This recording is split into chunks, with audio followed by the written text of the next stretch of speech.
Welcome Junior Techies, my name is Mrs. Ramlal. This video is on the section plant tissues and this is a practice test. Right, let's get down to the test. Now, in this test, when I set it up, I put the answers in as well, so we can discuss the answers and the questions at once. So it makes it easier. Right, question 1. The following diagram shows a surface view of two types of plant vascular tissues, right? A and B. Now, my answer says A is xylem and B is phloem. Now, if you look at A, you can see that the xylem, the walls are much thicker here, much thicker. And here, if you're comparing it to the phloem, it's much thinner. But this is what is going to tell me that this is a phloem. Here you can see there's a plate with pores, so that's a surf plate. So B has to be phloem and xylem.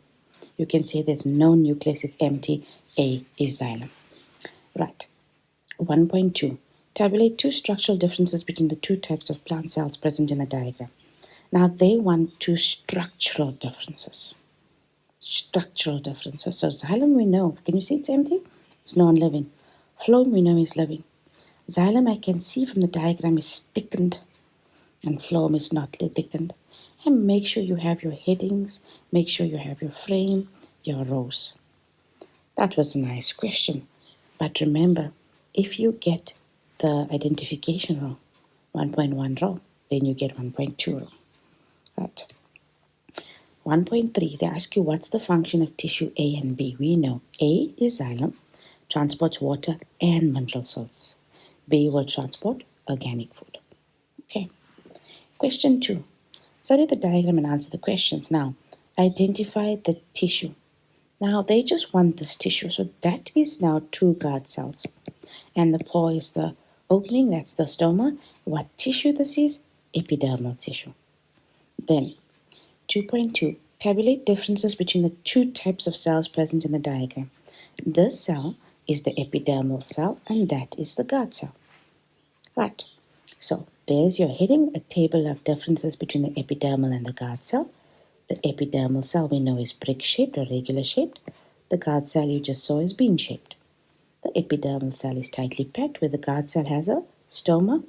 We know the epidermal cell has no chloroplast, and the guard cell has chloroplast.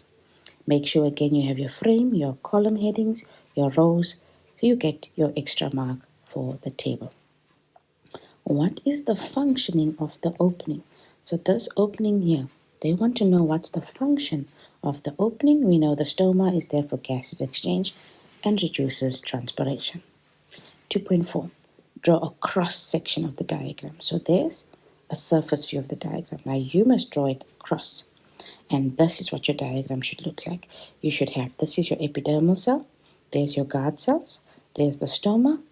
And you can draw chloroplast in your diagram. You can have the thick inner wall here that you can see labeled and the thin outer wall. But that is your diagram. It's a very nice thing to know. You must know surface view and cross section. This is a nice application question. Right, question 3. Study the diagrams and answer the question. Identify tissue A and B. So this is A, that's B. Now, A, I say sclerenchyma. I can see it's sclerenchyma. You can see that this tissue is thickened all around. Whereas in this tissue, can you see carefully? It is only thickened in the corners, so it's collenchyma tissue. Tabulate 3 differences between sclerenchyma and collenchyma. So again, heading, column headings, rows, columns. Now, collenchyma we know is only thickened at the corners. Sclerenchyma is evenly thickened. Collenchyma we should know is thickened with cellulose, whereas sclerenchyma is thickened with lignin. And collenchyma we know only the primary cell wall is thickened because that's where you find cellulose. And sclerenchyma, it's the secondary cell wall that is thickened.